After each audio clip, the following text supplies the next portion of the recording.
Guys, welcome back to our channel. ముందుగా మీకు మీ కుటుంబ సభ్యులందరికీ హ్యాపీ న్యూ ఇయర్. ఎల్లప్పుడూ మీరు సంతోషంగా ఉండాలని కోరుకుంటూ ఈ వీడియోలో మా న్యూ ఇయర్ సెలబ్రేషన్స్ ఎలా జరుపుకున్నామో అని చూపిస్తున్నాను. మీ న్యూ ఇయర్ సెలబ్రేషన్స్ ఎలా జరిగాయో మాకు కామెంట్స్లో అయితే తప్పకుండా తెలియజేయండి. ఎవ్రీ ఇయర్ న్యూ ఇయర్కి అయితే ప్రతి ఒక్కరు వాళ్ళ ఇంట్లో కేక్ కట్ చేసుకుంటూ సెలబ్రేషన్స్ అయితే జరుపుకుంటూ ఉంటారు. ఈసారి అలా కాకుండా మా ఫ్యామిలీస్ అందరం కలిసి టుగెదర్ ఒక మెమొరేబుల్ ఈవెంట్గా చేసుకుందామని ఈ న్యూ ఇయర్కి మేము కలిసి జరుపుకున్నాము. ఇంకా ఇలా ప్లాన్ చేసుకున్న తర్వాత ఇలాంటి ఒకేషన్స్లో మనకి నాన్ వెజ్ లేకపోతే అస్సలు బాగోదు. అందుకనే మేము చికెన్ తెచ్చి దాంట్లో ఏదైనా ఒక ఐటమ్ చేసుకుందామని ఫైనల్గా బిర్యానీ అయితే డిసైడ్ అయ్యాం. సో ఇక బిర్యానీకి కావాల్సిన ఐటమ్స్ అయితే మనకు తెలిసిందేగా, అన్నీ కట్ చేసి ముందుగానే రెడీ చేసి పెట్టుకున్నాము. ఇంకా మా మమ్మీస్ అయితే వరుసగా దిగి అందరూ ఇంకా వాళ్ళ వంటలను అయితే స్టార్ట్ చేశారు.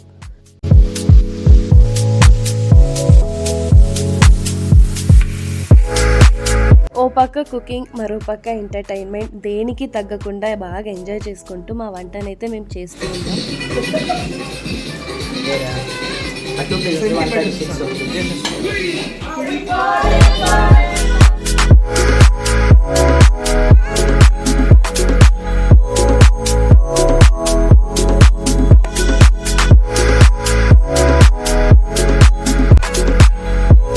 ఇంకా మన బిర్యానీ చేసే ప్రాసెస్లో అయితే టొమాటో, ఆనియన్స్, అల్లం వెల్లుల్లి పేస్ట్ మొత్తం బాగా ఫ్రై అయిపోయిన తర్వాత మనం ముందుగానే క్లీన్ చేసి పెట్టుకున్న చికెన్ అయితే ఇందులోనే వేసి అది వాటర్ రిలీజ్ అయ్యేదాకా కాసేపు ఫ్రై చేసుకోవాలి.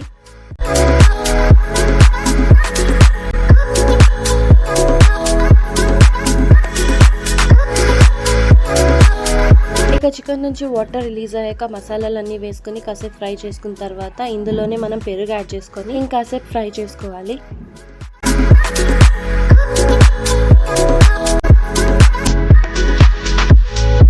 ఇక ఫ్రై అయ్యాక వాటర్ అయితే 1:2 రేషియో తీసుకోవాలి.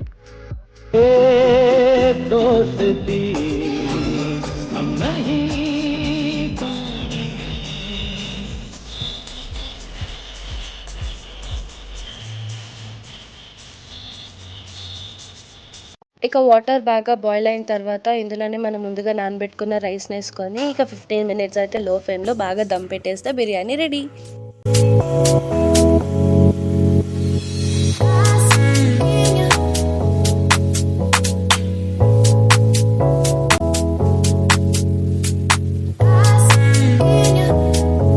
వీడియోనైతే స్కిప్ చేయకుండా ఇంత దూరం దాకా వచ్చారు.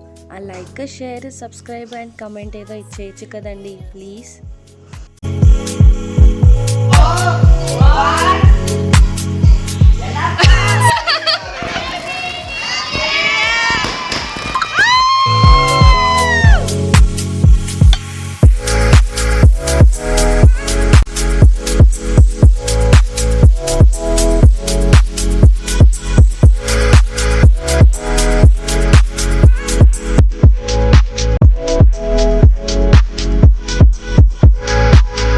కలిసుంటే కలదు సుఖం కమ్మది సంసారం.